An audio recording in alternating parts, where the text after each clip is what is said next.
C'est-à-dire qu'en tant que président de la fédération, il peut adresser des félicitations aux Lions indomptables en tant qu'ancienne gloire du football, en tant qu'ancienne légende des Lions, en tant qu'ancien Lion indomptable, il peut aussi dire bravo, félicitations sur son compte personnel. Rien ne l'oblige, c'est vrai, de le faire, mais rien aussi ne l'empêche. Il faut dire la vérité. Rien ne l'empêche de le faire aussi. Parce que c'est pas parce que le compte Facebook de la fédération a fait une publication pour dire bravo que le président de la fédération, à titre personnel, ne peut pas le faire. S'il ne le fait pas, comme je l'ai dit bien avant, ça traduit simplement un certain état d'esprit et connaissant le contexte, on comprend très bien pourquoi est-ce que ça n'a pas été fait jusqu'ici, malgré les protestations, malgré les polémiques sur la toile, tout simplement parce que le contexte était et l'est encore peut-être un contexte conflictuel, un contexte où il y avait un bras de fer entre le président de la fédération et le ministre des Sports. Derrière le ministre des Sports était justement rangé l'entraîneur, le sélectionneur des Lions, Marc Brice, et tous ces problèmes de staff, etc., etc., et ces petits bras de fer et cette petite polémique qui entoure continuellement les matchs des Lions. On a cru à un moment donné que la paix étant revenue, la paix officiellement clamée, ça et là, la liste consensuelle et le consensus qu'on a prôné, qu'avec ça, peut-être on sera à l'abri des polémiques, que non. Parce que on a vu quand même que lors des matchs, lors des deux récents matchs, lors des deux derniers matchs des Lions contre le Kenya, les polémiques ont encore ressurgi, avec notamment la problématique de l'assistant de Barbrice, Joachim Mununga. Beaucoup de personnes ont attribué cette polémique-là, ce problème-là, à la FECAFOOT, à la fédération, et notamment à celui qui l'incarne. Donc, comme pour dire qu'il y a encore des choses qui se passent, qui ne sont pas encore véritablement résolues, il y a encore un état d'esprit où on semble ne pas être véritablement avec l'équipe, le staff technique, entre guillemets, qui dirige les Lions indomptables du Cameroun, et du coup, les victoires des Lions peuvent ne pas arranger certaines personnes. Il faut se dire les vérités. Les victoires des Lions aujourd'hui peuvent ne pas arranger certaines personnes. Parce que quand vous regardez ce qui se passe, vous avez comme l'impression que beaucoup de choses sont faites pour mettre le bâton dans les roues du sélectionneur Marbrice afin qu'il n'ait pas de bons résultats. Comment comprendre, comment expliquer aux gens normaux, des gens dignes d'intelligence et de raisonnement logique, que le président de la fédération, que le président d'une fédération adresse des félicitations à tout ce qu'il veut féliciter, mais lorsque son équipe nationale se qualifie pour une compétition, qu'ils ne disent pas bravo, qu'ils ne disent pas félicitations à cette équipe-là, qu'ils ne disent rien. Il faut essayer de comprendre les choses. On parle de la page de la FECAFOOT. Est-ce que vous n'avez pas constaté que sur la page de la FECAFOOT même, les publications relatives aux Lions, aux victoires, et même à la qualification des Lions, on a l'impression que c'est beaucoup timide. On a l'impression que c'est très timide, ah oui, il faut le dire. On a l'impression que c'est timide. Quand vous regardez les pages d'autres nations, d'autres équipes nationales, quand vous regardez les pages Facebook des fédérations, d'autres fédérations africaines et européennes, après une victoire, il y a un certain enthousiasme, il y a une joie débordante. Quand ils relaient l'information sur la toile, sur les plateformes, il y a beaucoup de joie. Et voilà. Regardez par exemple la qualification, pour la qualification des Lions. Il y a la page officielle des Lions indomptables du Cameroun qui a fait une publication. Morocco 2025, we are coming. OK? Voilà. La FECAFOOT a publié des made it. Congrats to our indomitable Lions. OK? Avec justement le résultat, le score du match, on a l'impression que c'est timide. Parce que par le passé, on était habitué à autre chose. Avec des textes qui sont dans la logique de la célébration et de l'euphorie. C'est devenu moins euphorique. C'est ce que je reproche un tout petit peu aux administrateurs de la page Facebook de la fédération. C'est devenu beaucoup moins euphorique. Rappelez-vous par exemple que après le match Zimbabwe-Cameroun à Kampala, 0 but partout, on a quand même vu un titre assez étonnant. Un point, c'est tout. Et puis, ça va faire polémique. Des gens ont essayé d'expliquer ça comme ils ont voulu expliquer. Voilà. Mais on a compris, pour certains, que, voilà, peut-être, c'était une façon, peut-être un peu ironique, de nous annoncer ce match nul des Lions. Un point, c'est tout. Voilà, une page Facebook d'une fédération qui, en guise de résultat, de score du match, vous donne un titre comme ça. Lunaire. Un point, c'est tout. Bon, voilà. Donc, il y a quelque chose qui ne va pas. Vous avez des responsables. C'est-à-dire, pour illustrer cet état d'esprit, certainement la tête de la Fédération camerounaise de football et dans les esprits de ceux qui incarnent la fédération, vous avez quand même des collaborateurs, des proches collaborateurs du président de la fédération qui font des sorties sur la toile, des publications extraordinaires sur des joueurs de l'équipe nationale. Sur des joueurs de l'équipe nationale et entraîneurs de l'équipe nationale. Sur sa page Facebook il y a quelque temps, celui qui fut porte-parole du président de la fédération, c'est-à-dire celui qui, à l'époque, portait la parole du président, a fait une sortie contre l'entraîneur Marc Brice, avant de la supprimer par la suite, quand la polémique a enflé. Il avait fait une sortie justement sur Marc Brice. Cette sortie qu'il faisait intervenait après justement le match nul, 0 but partout contre le Zimbabwe. Vous avez Francis Bonga, qui est team press officer au sein de la Fédération camerounaise de football. C'est une catégorie inférieure, ils l'ont appris, je pense. Francis Bonga fait une sortie sur son compte Facebook contre André Onana.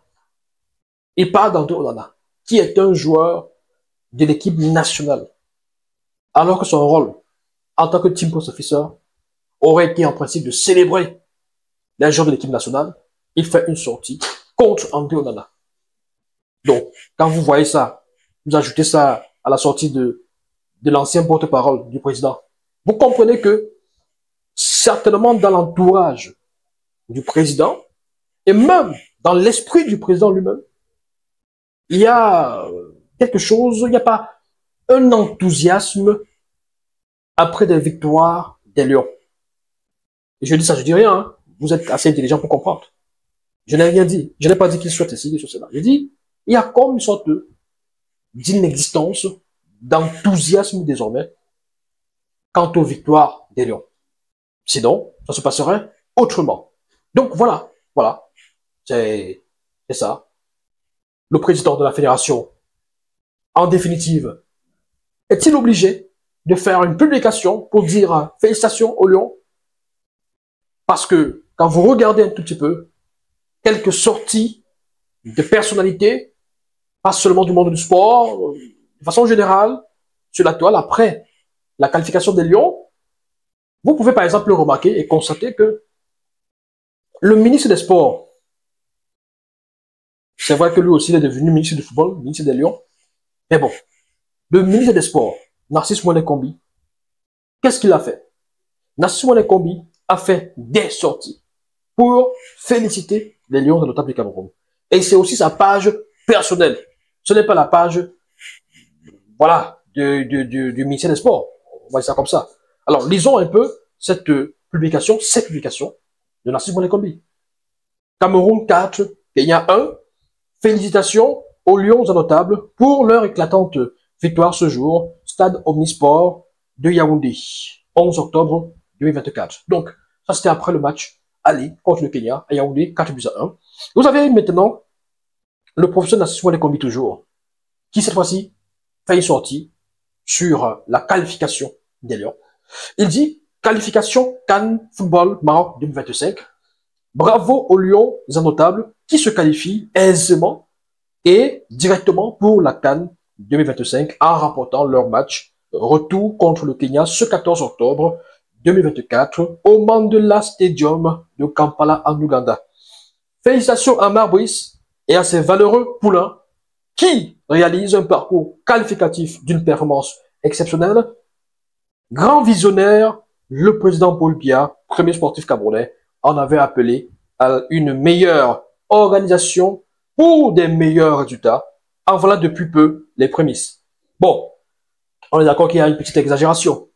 Ben oui, chacun se positionne, chacun essaie de faire de la récupération par rapport à cette victoire, bon, cette qualification, c'est de bonne guerre. Mais l'essentiel étant la célébration de cette victoire et de cette qualification des Lions. Si le ministre des Sports a pu le faire, le président de la fédération aurait pu le faire, aurait dû le faire. Mais, comme je l'ai dit, le contexte peut-être explique cela. Il n'y a pas un certain enthousiasme à récompenser ou alors à reconnaître le travail de Marbrice. Il n'y a pas un enthousiasme clair et net de dire bravo à Marbrice. Marbrice qui semble être toujours sur la sellette. Marbrice qui continue certainement à être encore regardé d'un certain œil par la fédération et par celui qui incarne la fédération. Il serait donc difficile, dans un tel contexte, de voir une publication de celui qui incarne cette fédération où il fait des éloges, où il remercie et félicite Marbrice. Mais il peut au moins le faire pour les Lions, ses cadets, ses enfants. Voilà, il l'a fait par le passé. Il peut encore le faire. Rien ne l'oblige. Rien ne lui oblige à le faire. Mais au moins, l'obligation morale, quand on a été footballeur, quand on a été Lion, quand on a été membre de cette équipe et qu'on est aujourd'hui responsable de cette équipe, président de la fédération, on ne peut pas ne pas, face à cette actualité, une qualification, ne pas dire bravo, félicitations. J'ai pris l'exemple, vous avez vu, des présidents d'autres fédérations ailleurs, sur d'autres cieux. J'ai pas vraiment voulu vous parler des présidents des fédérations françaises, etc., etc. Donc, vous voyez qu'en Côte d'Ivoire, Idriss Diallo, il est constamment sur la toile pour sensibiliser, pour rassurer, pour fédérer le grand nombre d'Ivoiriens. Voilà, parce que ces communications ont aussi ces rôles-là. Ce n'est pas juste pour le blin-blin. Ces communications, ces sorties ont également un rôle de fédération. Donc, une façon de susciter des sentiments d'appartenance auprès des Camerounais qui, une fois qu'ils voient une publication de Samuel Eto'o, l'homme Samuel Eto'o, le président Samuel Eto'o, l'ancien joueur Samuel Eto'o, forcément, eux aussi, ils sont en symbiose avec la publication de Samuel Eto'o. Donc c'est de ça qu'il s'agit. Voilà, c'est tout pour cette vidéo ce matin. D'accord ou pas d'accord, vous avez la possibilité de laisser vos avis, vos réactions en commentaire. Voilà, n'hésitez surtout pas à vous abonner, liker, partager, inviter vos amis à s'abonner sur Facebook, Yannick Ouakap officiel, et sur YouTube, La Vraie Actu TV. Bye bye. Ce programme vous est offert par le Lion Sportif, marque numéro 1 d'équipement sportif en Afrique. Le Lion Sportif, équipementier de nombreux clubs dans les championnats européens, en Afrique et au Cameroun. Le Lion Sportif, des maillots, des shorts, des survêtements, des baskets et des chaussures de haute qualité pour des performances indomptables. Le Lion Sportif, rugir plus fort. Global Groupage et Service Express, numéro 1 à Hambourg. Expédie vos colis vers le Cameroun, à Douala et à Yaoundé. Global Groupage et Service Express vous offrent un service de qualité, de proximité. Nos 3 mots-clés sont la sécurité, la rapidité et le bon prix. Vous désirez également un frigo, salon en cuir, meubles, etc. On s'occupe de tout. Contactez-nous pour plus d'informations. Global Groupage et Service Express, la confiance est notre premier capital. Seul, on va plus vite, mais ensemble, on va plus loin.